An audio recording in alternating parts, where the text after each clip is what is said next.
Well, hello, and welcome to episode 50 of It's Never Sunny in Seattle, a Seattle Mariners podcast. I'm your host, Evan James, today, joined by Michael Hedo and Anders Jorstad, back from vacation. This week, we're going to talk Mariners. We're going to answer some listener questions. We were really hoping to have a special guest on for episode 50. It didn't really pan out, but we're still going to try and have a couple of guests on in episodes moving forward.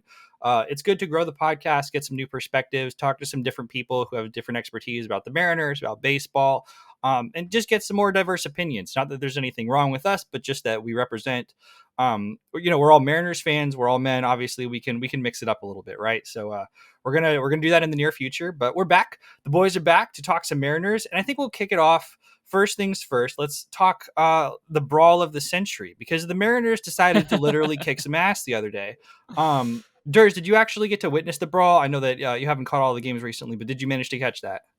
Okay, so I was really annoyed actually. I had to go like grocery store hunting for a specific ingredient, and I was listening to the game in my ear on the radio, which I do sometimes when I'm out.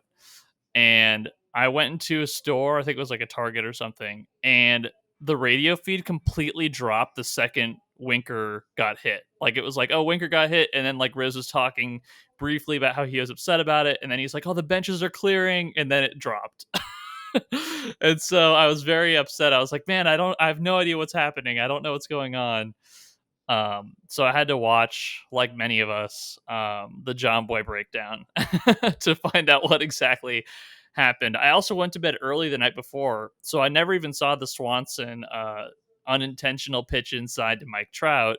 So I was like messaging you guys. I was like, why is everyone upset? Like, why are the Angels upset? Like, why are they deciding to hit our players? Like, I was just totally lost. So I'm kind of upset I missed it, but it was very entertaining to watch in retrospect. And it's kind of bullshit that the Mariners got punished the way they did. Did we know if Julio like still is being suspended 2 games, or did he get that appealed off? Because he said he didn't punch anyone. They haven't finalized it yet. I think they're either gonna give him 1 game or they're gonna drop it, is kind of the impression. And I think the Mariners believe that as well, because they had Winker and JP both accept the reduction and just go with it. I think if they thought Julio was going to get suspended, they would have had him roll with it. So honestly, I'm surprised Winker didn't get like 2 weeks. He was out there, man. I love it. Mikey, how does it feel for you to see the Mariners have a little fight after such a lackluster start to the season, as it were? I feel like there are such like competing things within me. It is such a hyper masculine, kind of thing on many fronts. And with that, I'm kind of uncomfortable with that. But then there's that. I've always loved baseball. I've always loved, guys get into it and brawls, and like Richie Sexson charging the mound, throwing his helmet at the pitcher. So, I mean, I don't think that the Mariners were in the wrong. Obviously we were biased, but just the way that things unfolded, I don't think that Swanson was trying to hit Trout at all. It didn't make sense in that situation. It wasn't, there was nothing that, he had nothing to gain. There was no reason for him to do it. I do think, who did they throw at? Was Julio the first one to get thrown at? Yeah, which is BS also, because he wasn't even the leadoff man. So it was very obvious they were trying to hit the best player on the Mariners, because they were like, oh, you're going to hit our best player. We'll hit your best player. Right. Just like he's a kid. He's like 20, 21. And yeah, just obviously threw at Winker purposefully. And in the John Boy breakdown, you can't hear whoever their opener side of it was, but you can hear Winker say like, you had to do that to me. So, I think it's horseshit. Obviously I think the Mariners were going to get suspended. But yeah, I do think it was not equitable. But it was exciting, man. It was like, it was definitely fun to watch. Just the more like, the the part of me I can't control is just like, let's go. Listen, man, it's okay to like the lizard brain is going to take over, and the lizard brain loves fights, so it's okay to accept The that lizard brain sometimes, does right? like fights. Yeah. I mean, I honestly have I already liked him, but I just adore Jesse Winker now too. It's hard not to root for someone Oh who's, yeah. just like he does play with a chip on his shoulder. He's The, plays with some attitude. It's cool.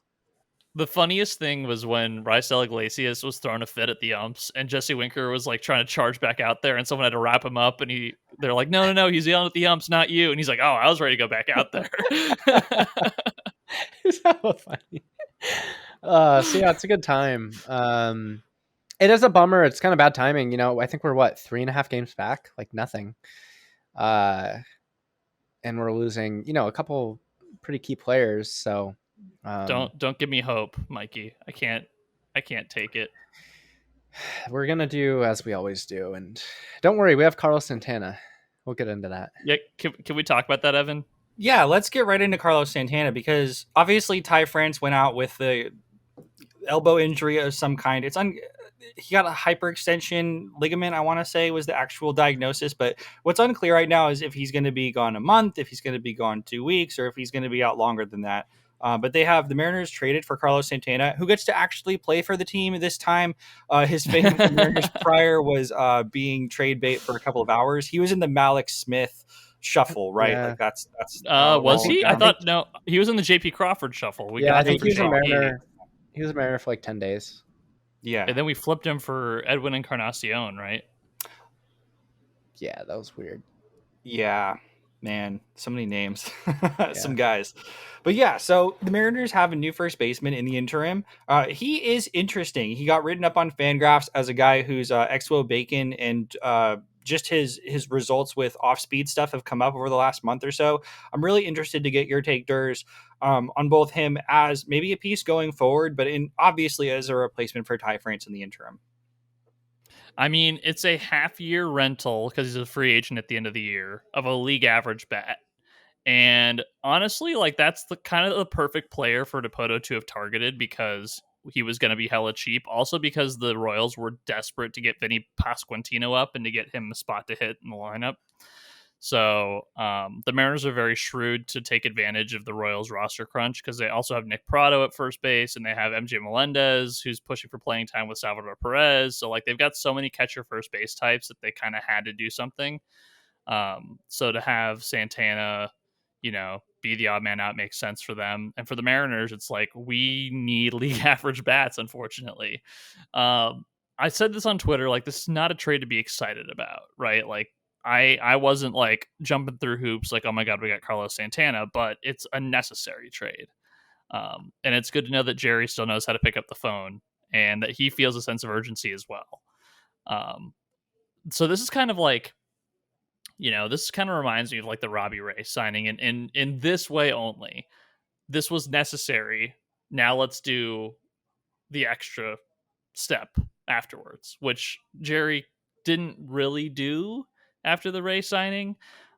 So like if this is the only move we make, and I don't think it will be, but if this is the only move or the biggest move we make before the trade deadline, I'm going to be upset. To me, this is like a hold me over. Like we need a plug in quickly, get someone in here who can actually swing a bat. And hopefully when France comes back, Santana has a very important role to fill as a bench bat / maybe you DH him, move him around. And they just need depth. And unfortunately, they realized that too late, but better late than never.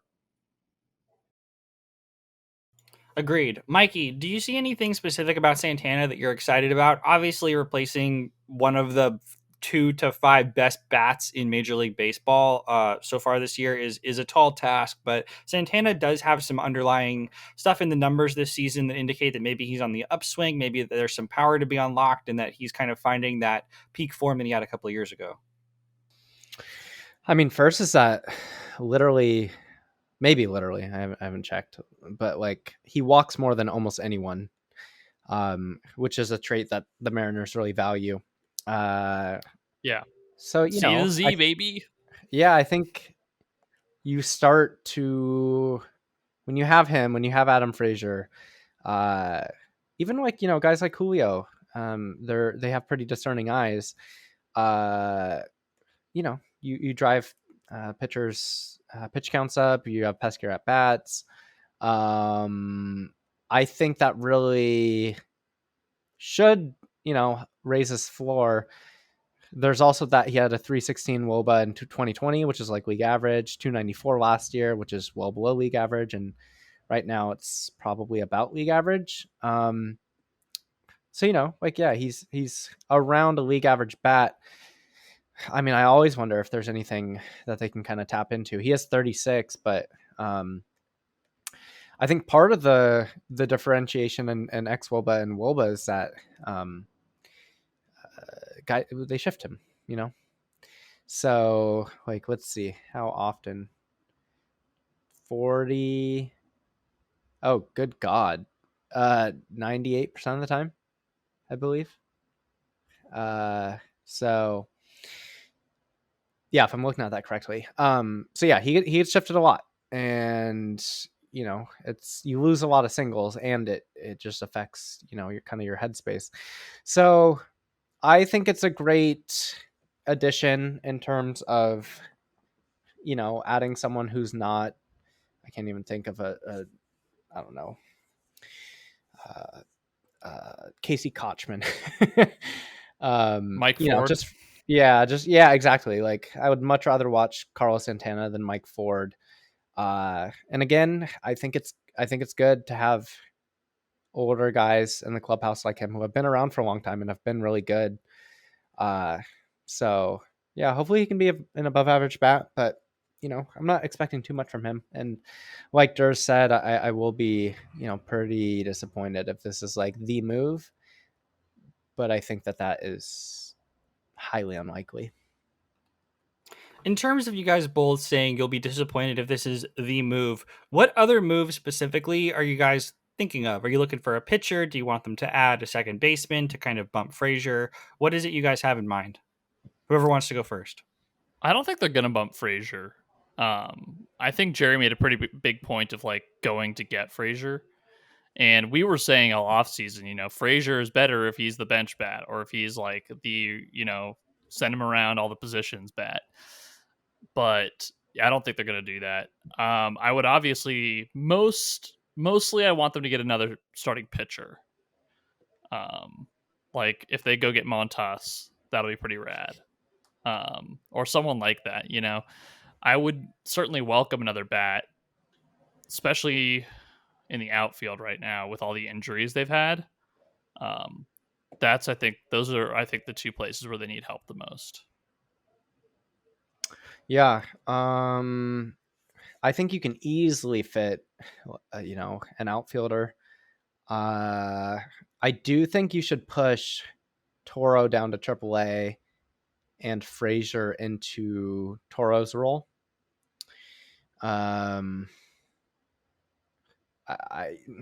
They could probably use. I don't know. They could probably use a better bench bat, but Adam Frazier would become one of those. Yeah, I would like to see a starting pitcher, but realistically, what do you see them doing? Going 6-man? I don't think they do that. No, I mean ideally you're taking out Flexen, but I don't think they're going to do that. I don't think they're going to do that. And really, the worst pitcher has been Marco. Actually, yeah. I just don't care about him. Like as a member of the starting rotation, it's like, okay. It's kind of weird. I feel like, again, I use this example all the time, but like the Dodgers are constantly pushing like Kenta Maeda and Ross Stripling, like good players, into swing roles, or keeping Gavin Lux on the bench when like he's not ready, but he might be if he got regular playing time, things like that. I think the Mariners should be doing more of that. I think that if Toro's not going to hit, should be. Well, they have the opportunity to, Yeah. Like Toro doesn't need everyday ABs when you're 3.5 games out and trying to be competitive. Obviously, there's kind of a balance there, but I mean, how long do you watch a guy with? I would guess right now he has like a 70 WRC plus. That's what it feels like, at least. 60. Like, how long do you let a guy like that play? I mean, he's not like striking out a ton, but he's just hitting really lazy fly balls, all the time. So, you could add literally any player of any position. It's just a matter of if they will, because Dipoto likes sweet talking.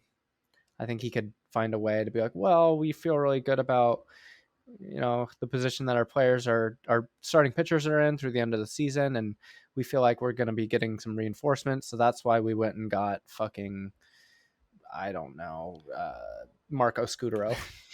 Like, okay. Yeah. I think that especially if you're trying to make Toro, improve as a young player, he should be getting everyday ABs in AAA.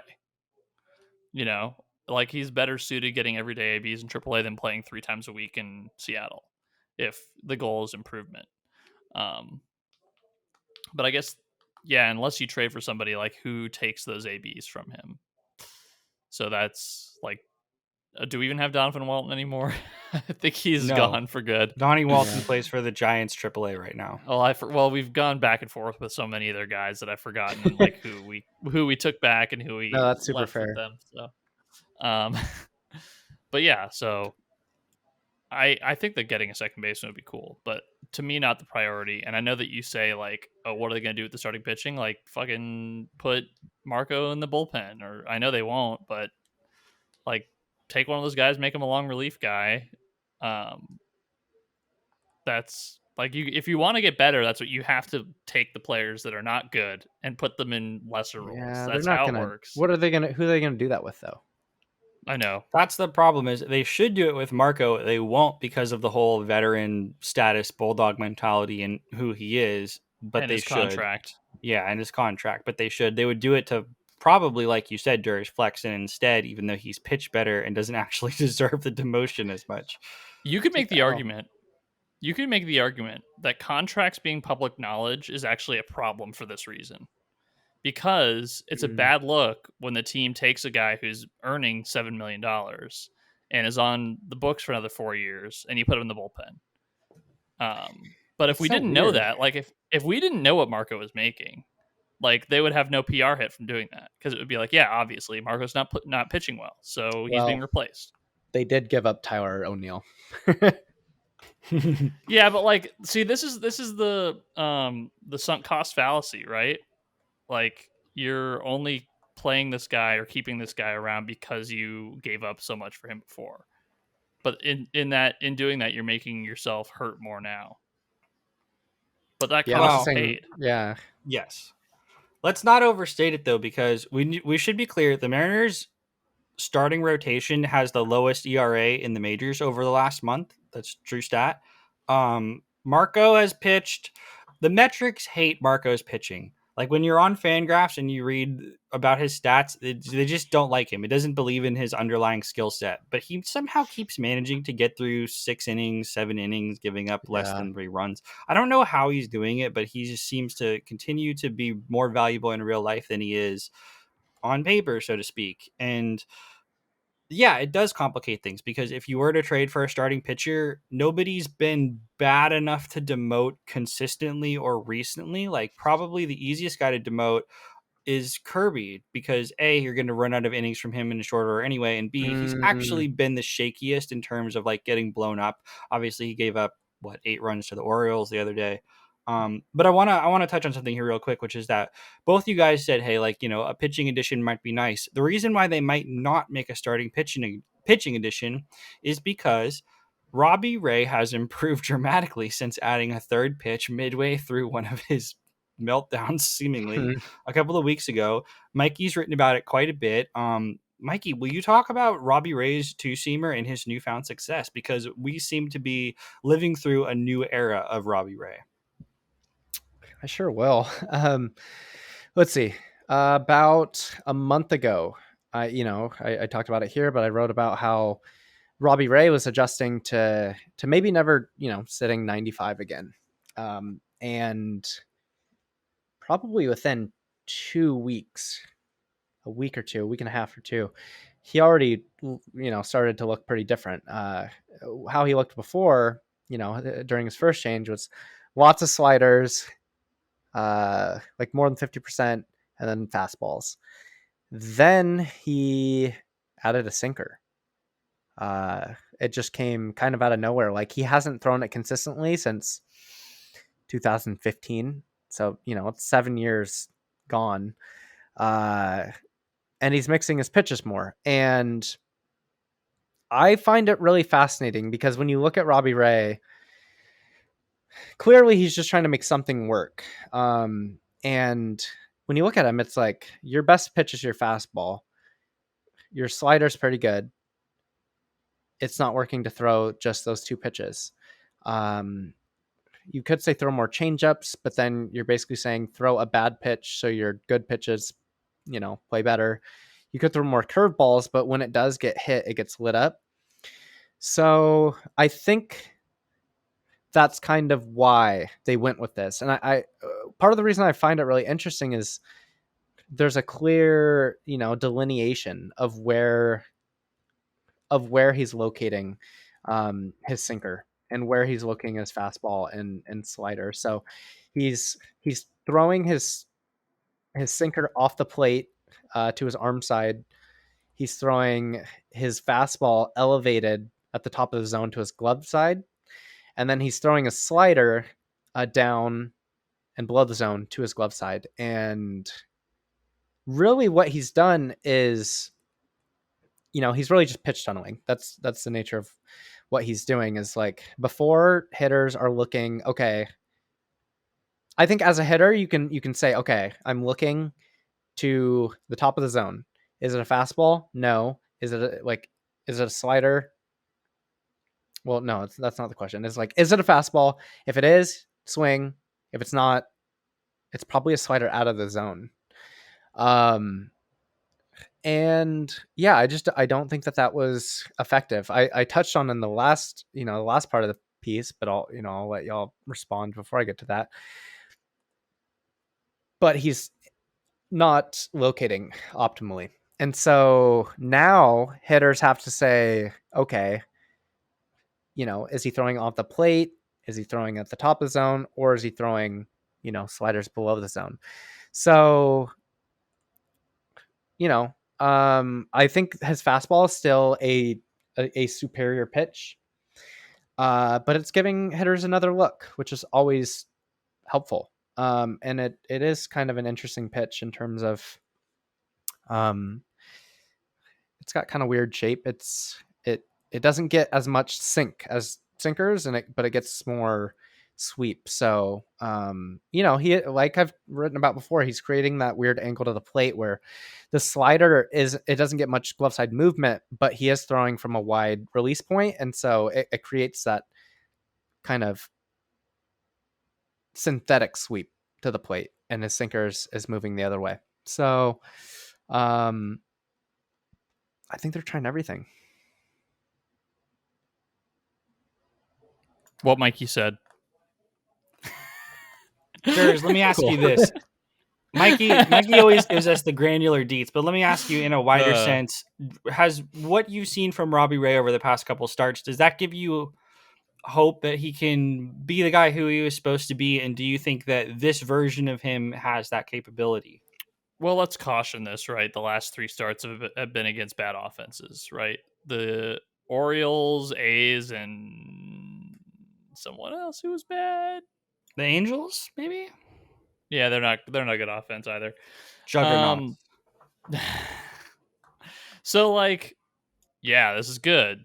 It's better than him throwing 7 innings of 1-run ball with 2 strikeouts, right? Which is like kind of along the lines of what he had been doing.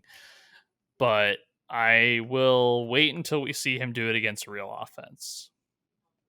That's kind of my overall take on this. So, transformations are good, but sometimes we think something is changing when really it's just the strength of schedule. So I guess like the pessimistic part of my brain is just like I want to see more first, especially because he's on a 5-year deal, and this will look real silly if we're like, oh, remember he had 3 really great starts in 2022, and here we are with Madison Bumgarner. That's like my biggest fear is that he's Madison Bumgarner. Mikey, do you think that this has changed not just his trajectory with the team? Obviously, it has, but do you view his floor and ceiling as different in this incarnation than the guy that we actually acquired? Yeah.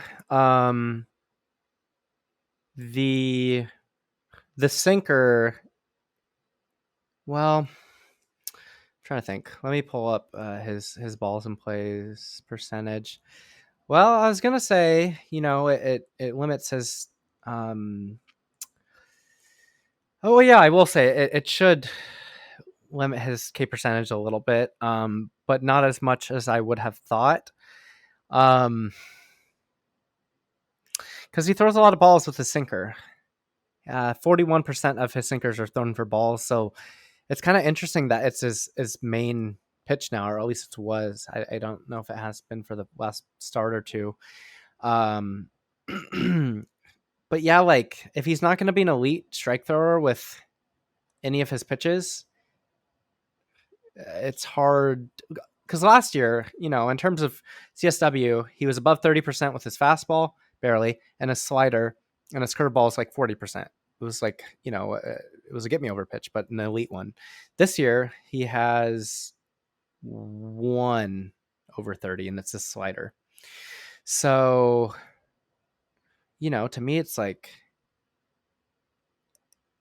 I'm really encouraged by these past several starts, and I'm encouraged that he's adapting on the fly, and I think it's really impressive. But I am wondering, like, what does this look like? Because he's basically throwing an even split of sinkers, fastballs, and sinkers, which is good. But it's like, he doesn't have anything that's like, here is my pitch. I'm going to throw it, and I dare you to hit it. He doesn't have that anymore. And I don't think the sinker's going to be that.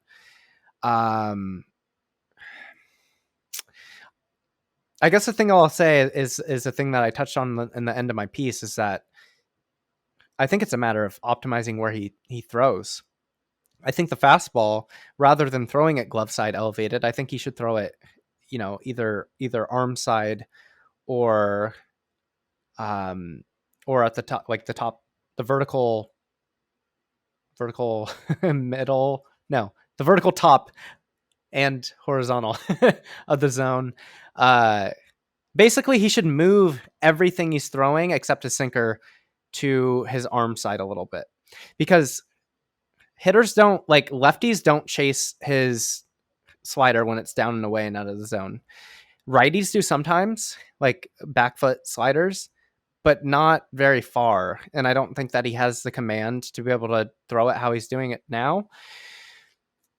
They do chase below the zone a lot. Like the difference is like 23% and like 37% in terms of actual whiffs, like not just chases. So I think between those two, you would see a huge uptick in strikes. It's just a matter of, when I look at his mechanics, I think it is easier for him to throw glove side. So there is a route, I think, for him to get back to really throwing strikes, but none of these pitches are, what he had last year. I'll say this. Robbie Ray has been a ride so far this year for the Mariners, right? Whatever we expected, he hasn't been. Whatever we thought we were going to see in any given moment, he's switched it up and he's found a pitch he never had before midway through one of his games. It's been something. I will say that I think the uptick in performance probably dissuades the Mariners from making an insane pitching trade. And by that, I mean, I still think Noelvi and maybe somebody else is on the block in the right trade, but it would really surprise me if more than one of the Mariners' top 5, if not 10 prospects was moved at this deadline. And I think that part of that is because Ray has been better and there's not an emergent need to replace him given the way the team has pitched the last month or so. And that is interesting, and it is a development, and it is a win for them, even if it's not the win that they actually thought they were getting, so to speak, right? I think I have a hard time classifying Robbie Ray as a win for the Mariners organization because it doesn't feel like they got what they bargained for or what they paid for. But the results haven't been bad in and of themselves anyways. Is any of that making sense? This whole Robbie Ray shenanigans has just been kind of strange for me. I have some context. I mean, then we can get some questions. But last 5 starts, and like we said, 2 good teams, 1 and 2 bad teams. 25% or really 24.8% K percentage, which is like solid. 8% walk percentage. So a 16.8 K minus walk percentage. It's not great, but it's workable. 38 ERA minus and 92 FIP minus. So in terms of descriptive results, which basically just means in terms of getting strikeouts, getting walks, and limiting home runs, he's been a little bit above average. We'll take it. I guess we don't have a choice but to take it, do we? Yeah. Well, let's go to let's do some questions. We wanted to apologize too. Sometimes we have a tendency to gloss over the questions a little bit. When people ask specific trade stuff, we're hesitant to answer some of those until some of the pieces fall into place for the trade deadline in particular, right? Like we can go pick teams at spots that the Mariners don't have good players on bad teams, but whether or not there's availability or realisticness for any of that doesn't really come into play until about now, if not even like a month from now. So we're hesitant on some of those, but we do want to answer as many questions as possible. I want to send this first one over to Durs because it's a question about the CBA draft pick rewards and the AL Rookie of the Year race. Durs, do you know about those specific rewards and how that goes for the Mariners? I'm not entirely clear on it. No. That's a great question, actually. I don't know how they solidified that. Did they solidify it so that the like top 100 prospects thing matters, or is it? I wasn't under the impression that this stuff actually kicked in. I kind of thought that it was all like talked about and hearsay, but not actually. My impression was that they didn't actually implement this. So if they did, my apologies for being uninformed. But I thought that a lot of that was thrown around as like possible, but not decided on. Am I wrong about this? Do you know, Mikey? Nah. I thought there was something about like if you are a Rookie of the Year finalist or you're like an MVP or Cy Young finalist within the first X number of years or something, then I think you're eligible for pick compensation. We're doing this here in real time, folks. Here's what I will say. I think either way, being a finalist was good enough for that. So, like the Pena of it all, I don't know how much that matters. So I know that they're getting a bonus. Yeah, this is what I remember. So there's a bonus pool of $50 million or whatever, and then when players get awards or votes for awards, they get bonuses based on that. That's all fine. That's additional money for Julio. I kind of expect him to be extended this offseason, right? Like we think, regardless of what else happens with the team, probably the big move of the offseason is giving Julio a big fat contract that he most certainly deserves, right? Yeah. And I wonder, well, the thing is, the Mariners are definitely going to try because they tried it with Jared. The question is, does Julio want it? Like, we all assume, like, oh, he loves the game. He's just a silly little kid. Like, I don't think we're, like, respecting his intelligence. Like, I think he knows that he can get big money on the market, you know? Mm-hmm. So I worry that the Mariners are going to, like, take his enthusiasm and, like, how excited he is to be a Mariner, like, for granted and be, like, lowball him. But that's why I think a deal might not get done. I don't think so. They know him. That would be such a big deal if the Mariners gave him like a freaking 10-year deal or something, like a Wander Franco contract. That would be pretty freaking cool. Yeah, Mhm. Franco is honestly the paradigm I see for his contract. They might give him more. They might give him a little What was less. that, They like might. 12,190 or something that Franco Yeah, got? I think it was Unreal. 212 actually. But Okay.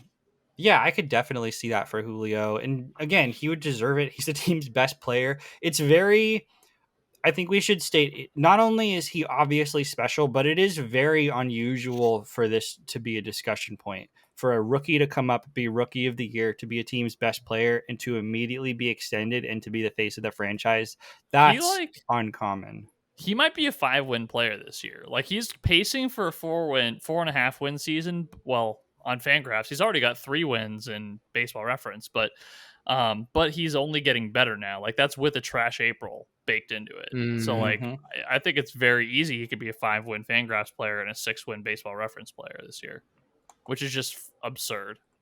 It is. There are I could- yeah. obvious rookie warts too. Still, he's this was 2 weeks ago now that they showed the statistics, but he was had the lowest batting average in the American League after 2 strikes for a while. That's a rookie wart. He's made a couple of rookie mistakes in the outfield. It's fascinating to watch Julio and see how good he already is, and intellectually understand that he has very evident space to be better and to go nuclear on the whole league. He's just something else, man. I will say, in regards to the Pena question, first of all, I'm going to continue to take victory laps over being the only person at Lookout Landing who correctly predicted that Pena was going to be the one to go up against Julio for Rookie of the Year. But that said, I think Julio's still going to win Rookie of the Year. Even the Pena injury notwithstanding, I think Pena is one of those guys. He kind of reminds me of like a Jonathan India type of rookie, where like he was just like hitting his ceiling or like close to his ceiling earlier than most players do. Like I don't think India is a great player, but I think he's an above average player who was above average right away, which you don't get from rookies very much, and that's why he won Rookie of the Year. That's kind of what I see from Pena. I don't think Pena is going to be Carlos Correa, but I think Pena is going to be an above average shortstop for several years, and he's already there. But Julio is like a superstar in the making. And I think that's going to become clear in the second half. You know, I'm just looking over our hitters. We have like a lot of good hitters. We don't really have like someone with a ton of thump, you know, in terms Yeah. of just raw power like Suarez ISO. is probably the closest one. Well, that's Yeah, what and Julio is he's- supposed to be, right? Like They're Julio both could be a sub- 40 homer guy. Yeah, and they're both sub 200 ISO. So, Yeah. you know, in terms of the raw power, yeah, he definitely has it, but he hits the ball, you know, he doesn't lift the ball a ton. And yeah, Suarez definitely gets into some, but yeah. Guess who has the Mariners' highest ISO? Wait, Kyle Raleigh. Dylan Moore.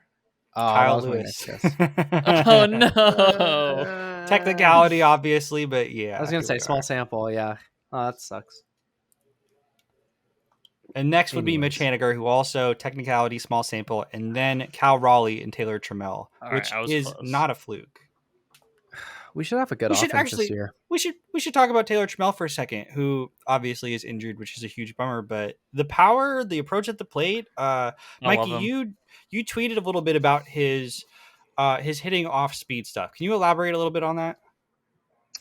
Yeah, I mean, I've been looking into it this year ever since, you know, he's come up and he's looked like an above average hitter in terms of results. And I mean, he's really come on as of late. There were, you know, kind of some red flags for me. I think he had an issue last year where I think in terms of his bat path, like he was getting under way too many balls. I think he cleaned that up, but like when you look at, and again, small sample size, when you look at his fastball outcomes, he has like a 473 xwOBA. He's really cut down on the whiffs. Like he's cut him in half or more. Um, but when you look at breaking, it's like he whiffs, I don't know, 45% of the time in general against off or non fastballs, I should say. Which like is fine. Some hitters like Giancarlo Stanton isn't much of a non fastball hitter, but he rakes. You can make it work, but you have to, you know, you really just have to hit for power. Like you have to crush those fastballs, and he's doing it right now. I kind of doubt that he'll continue to do so. But hitters or pitchers have already adjusted. So I tend to think that he is at this point a nice fourth or fifth outfielder who can contribute. What a bummer though that he's hurt. So yeah, I guess I'll say that about his. He does not look like someone who can handle non fastballs yet. Looks like even a problem maybe. Shall we talk about Taylor Dollard? I got tricked by that tweet. I don't know if y'all saw it. What? Oh yeah, I did see Oh it. yeah, the 110 team. Yeah. One of the Mariners analysts, John Edwards, who I got some beers with, he just replied, "LOL," and I was like, "No, I got." So for context, there was a fake MILB Mariners Twitter account that said the Mariners had had placed Taylor Dollard on the 40-man, right? And Mikey quote tweet was like, "Hell yeah, baby," and it was the fake account. I found that very quickly, yeah. But yeah, I mean, I don't know how much I have to say about him, but he is metrically super legit. Yeah, I wish I had access to some of his minor league metrics. I mean, not only I mean like his pitch characteristics, but also just in terms of how he's pitching. You know, he's been really good. So, is there news? Is there news about him that I've missed? He's just got a below 1 ERA in Double-A, and yeah, that's not his bad. Strikeouts and walks are pretty good. Yeah, he was one of our questions in the Discord. Thoughts about Taylor Dollard? Is he the next one up? I tend to think, yeah, he's probably the next one up. I don't know if they're calling him up this year. And Hancock is also pitching ahead of him. Correct? I was gonna say what do you define as next one? Like next starting pitcher to make their MLB debut? Like yes, that's my interpretation of it. Like maybe Stout. Levi Stout. Yeah, he's the other option. He's not having as standout of a season, and also is in Double-A, and again behind Hancock. Hancock is healthy and been pitching. He's probably next up, right? Like he's in line for potentially since September time, maybe. I don't know. Maybe. I wonder. I don't think so. Yeah, I think that maybe next year. I fully anticipate that he is going to be like trying to think of a comp. His stuff, like he throws out of like a pure 3/4 arm slot, which it's really hard to throw out of that arm slot and be interesting. So I think he's going to be kind of a bulldog and just not very sexy unless they can teach him a cool pitch or something. But trying to think of a comp. He reminds me of Jeremy Hellickson a lot, actually. It might look something like that. I mean, with everyone nowadays, there's more whiffs, but yeah, his fastball ain't good. Can I drop a fun fact about Taylor Dollard? Drop a fun factors. I watched him pitch with the Yakima Valley Pippins in 2017.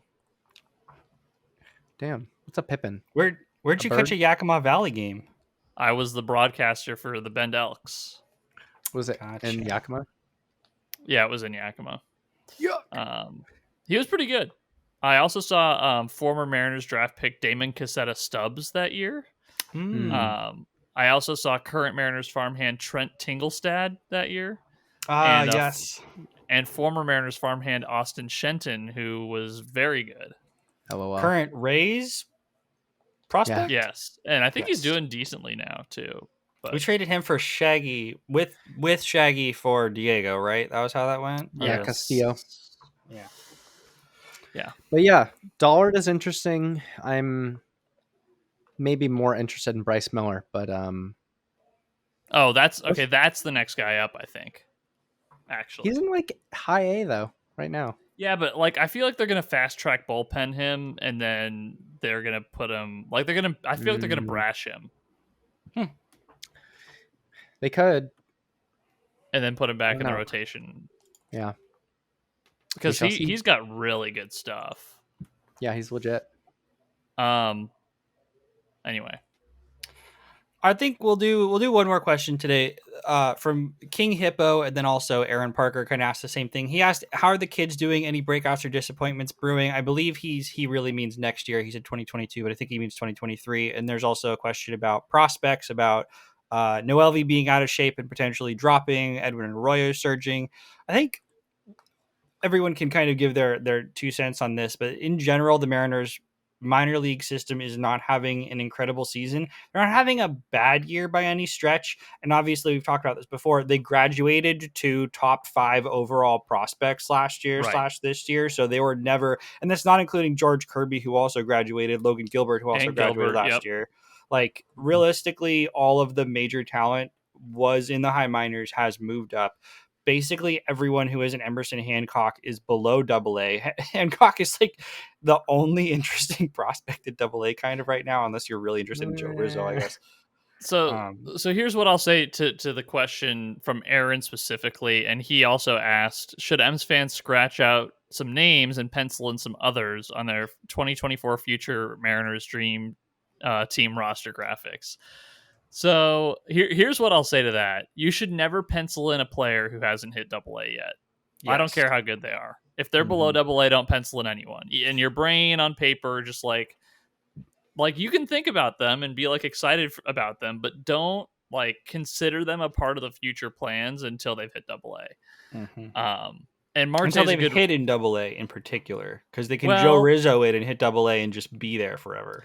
No, I think that, you know, if a guy is at AA, like you can start to like potentially plan for him, because as we've seen, players get called up from AA real quick. Like, you know, that's happening all over the league with Lenny and Sosa in Chicago, with Michael Harris in Atlanta. You know, there's a lot of players out there.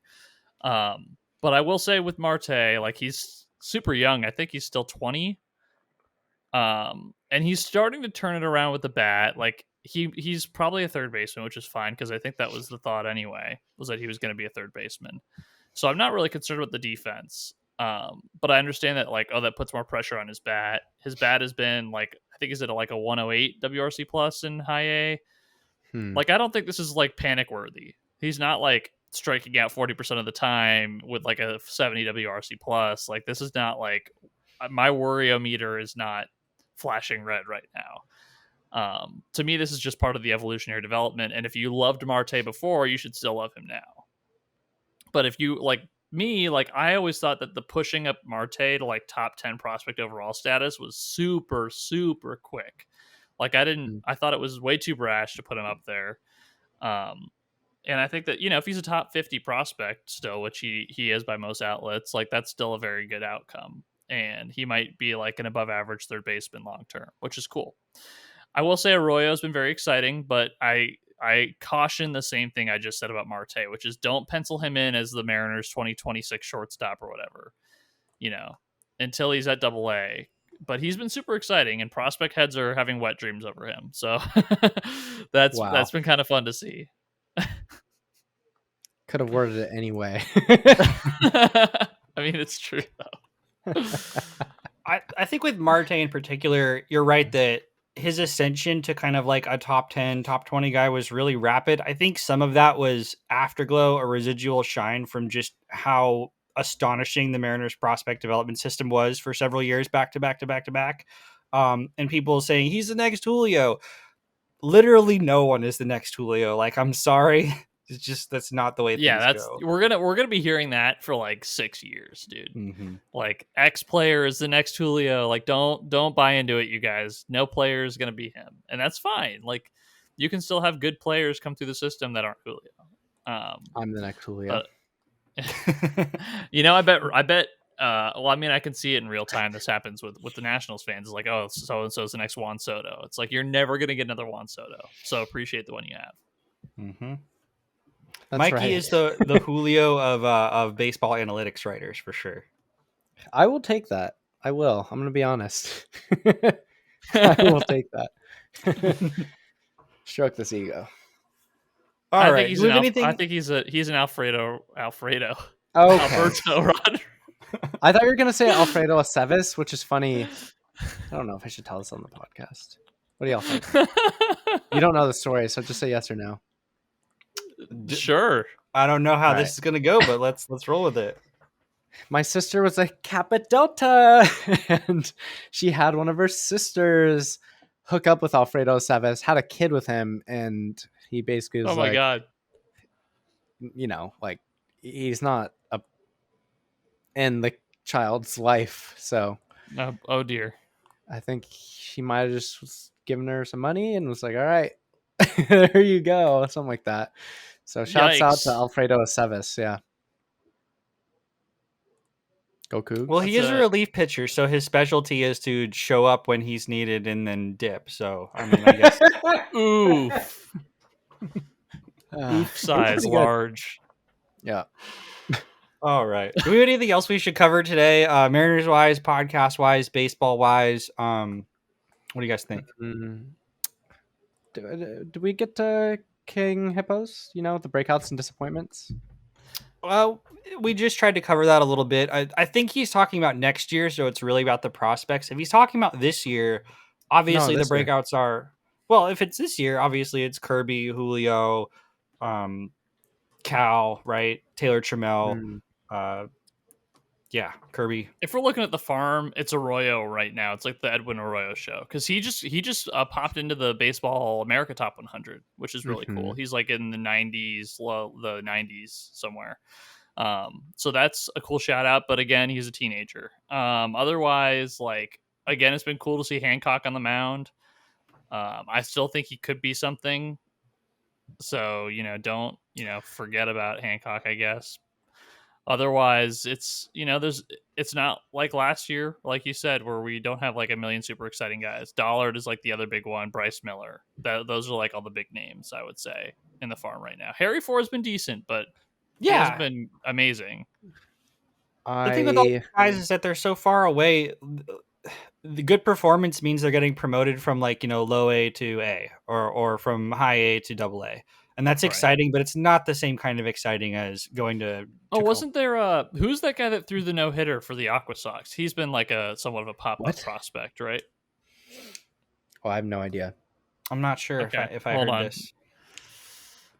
Most of my Mariners prospect snooping these days is me seeing if Evan White has played, and the answer, if you're wondering, is no. It's Juan Mercedes. Juan Mercedes. Oh. Yeah. And he's been kind of a pop-up prospect.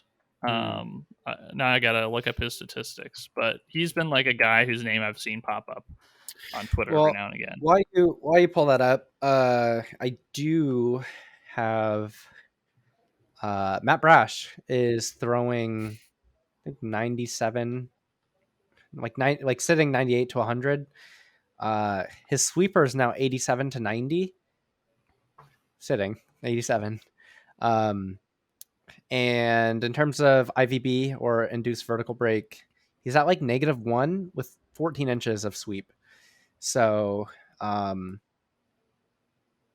think his stuff actually has ticked up in the bullpen, which I was very openly, kind of skeptical about. But that's exciting. Juan Mercedes has been pretty good. He's got 80 strikeouts in 69 innings. Nice. And he's only 22 in high A, and he's got a ERA below 4. So he's a potential guy. So true, Bestie. But again, he's not in double A yet. So maybe I shouldn't even be talking about Bryce Miller because I just said unless a guy's in double A. What I'm saying is like Nah. don't bank on a guy being a part of the future until he's a double A. But No, I totally I still agree. think But Bryce yeah. Bryce Miller stepped up. Yeah. Anyway, so we got some There you have pitchers it. as usual. Here's what I'm guessing. Some of these guys are gonna be trade bait. I wonder if Correct. one of those prospects we just talked about is probably gonna be gone by the time August rolls around. So like Miller, Mercedes, I Dollard. bet it would be someone like I think Dollard and Miller are really like prime targets. Yeah, probably. Let's see. I don't think we talked about Cal Raleigh as much the last time around. So there's also that, if we want to touch on that real quick. Cal 'Cause Raleigh, who has a 10% walk rate and is absolutely crushing it. Cal Raleigh. I said this to unreal. look at landing people. If he's Mike Zunino, I'm thrilled, and I think he might be Mike Zunino. So that's pretty cool. I don't think so. I think he might be a better hitter, at least more consistent. His Will Bacon is, and well, that might be inflated because he whiffs a lot, but his Woba is like 348. His barrels per PA is almost exactly twice league average. I think he's for real. He just doesn't hit ground balls. He just does not hit ground balls. It's unreal. Like literally half of MLB in terms of like topped percentage. Yeah, it's pretty cool. So I don't know. Someone asked me the other day, and yeah, he does pop a lot of balls up, and those are automatic outs, but he hits a lot of fly balls and line drives, and he hits them down the line, or at least like, doesn't hit them to like left center and right center so much. Which makes for a lot that fly over the fence. So I guess he is Zunino-esque, but Zunino never walked this much, like ever, right? And yeah, the whiffs are an issue, but it's also really interesting. I've never seen this before, and I'm just coming across it right now. His meatball swing percentage is 97%. So like, if you give him a shit pitch, he is guaranteed to swing at it. I don't know. I just find that kind of interesting because I've never seen a figure that high before. But yeah, catchers are notorious for developing late in terms of hitting, and the same can be said so are about switch hitters. Yeah. Yeah. So, and he's both. Yeah.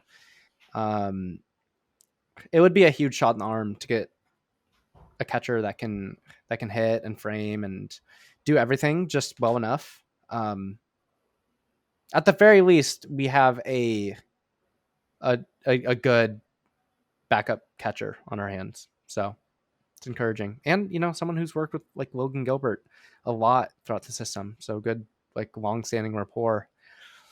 So yeah, I'm excited about him. And I previously was not. Scott loves Cal. He had so much praise for him over the last couple of days and weeks. He was on Tuesday on 710 and just heaping praise on Cal on the radio.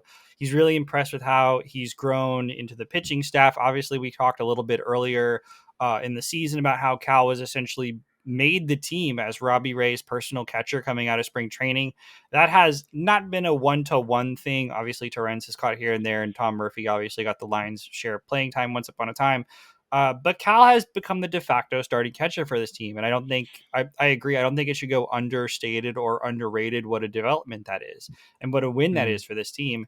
And how rare it is. Again, he's a switch hitting catcher who can hit. He has 117 WRC plus. Did people see Cal the first week? That guy has 117 WRC plus. Like, that is a development. Yeah, he was not good that first week. With Julio. So, Julio is always going to do this though, and Julio is also 21, and Cal is 25. I want to say 26. Still young though. Still very much a prospect for this team. So very cool. Maybe the last thing we should touch on, since we are the Pitching Mariners podcast, is George Kirby. Yar. I actually haven't caught him the last outing or two. I've Well, been really busy. we'll And know haven't... Cal Raleigh probably has. All right. So yeah, Durs, why don't you talk about him while I look up just different things. Yeah, I mean, this is kind of, I think we've said this before, that we kind of expected Kirby to have like a Gilbert last year season where he came in, he was a good pitcher, but he's not at his peak yet. But he's been better, I think, than Gilbert was his first year, and I think that was clear right away. His command was a lot better off the rip, and he was also, I remember in that first start that he had, very confident with his breaking pitches. He was throwing those right away. And also just like, because for him command has never been an issue, I think that we are, we're expecting that his stuff is going to be more what's going to develop over time. But between him and Logan Gilbert, I'm super excited. I think the two of them could be like a super solid 1-2, maybe 2-3 if Ray is still good, punch in the rotation. Like, that's a very good top three. That's a playoff top three if the Mariners can actually get their way there. So, I mentioned the Mariners could use another starter. Like, just imagine how deep their rotation would be if they have like those three guys plus like a Montas or I'm going to allow myself to dream, a Pablo Lopez, up there. And Jerry loves his retread players. He loves to get the guys he traded away. That's going to be my dream forever. But anyway, yes, I'm excited about Kirby. And it's fun to watch him pitch because he's got good stuff and good command.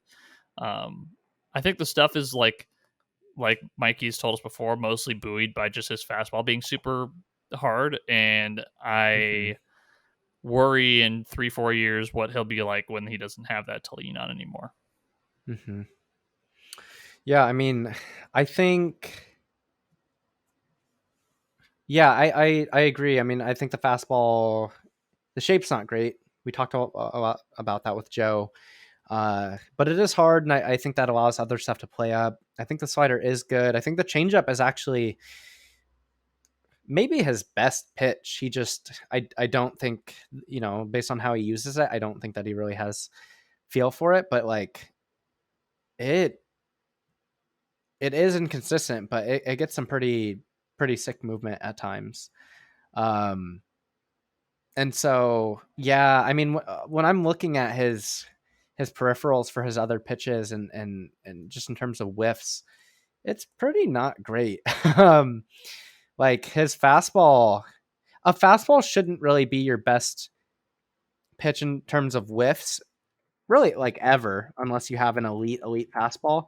And that's not what I would call his fastball. Like I would say right now, it's probably a 55 grade pitch. But yeah, he doesn't really throw anything for strikes. The slider, he throws it a lot, but it reminds me of kind of like, he really does remind me of Logan Gilbert from last year, just with better command in terms of his stuff. But Logan Gilbert had the better fastball. So yeah, he's a treat to watch. I mean, he just paints. He just has like 70, 80 grade command. But really him and Brash are like my two favorite kind of archetypes, because Brash, it's like he'll be something, and with Gilbert or with Kirby, it's like, he has the fastball and he has the command as two really solid foundational pieces. If you teach him one plus pitch, if you teach him a sweeper, or you teach him a spike curveball, he'll be unreal. That's what happened with Shane Bieber. Although the difference between the two, because he gets comped to Bieber a lot, is Bieber had, developing breaking balls moving up. I wouldn't say that's the case with Kirby, and anyone who says that is the case, I would argue that.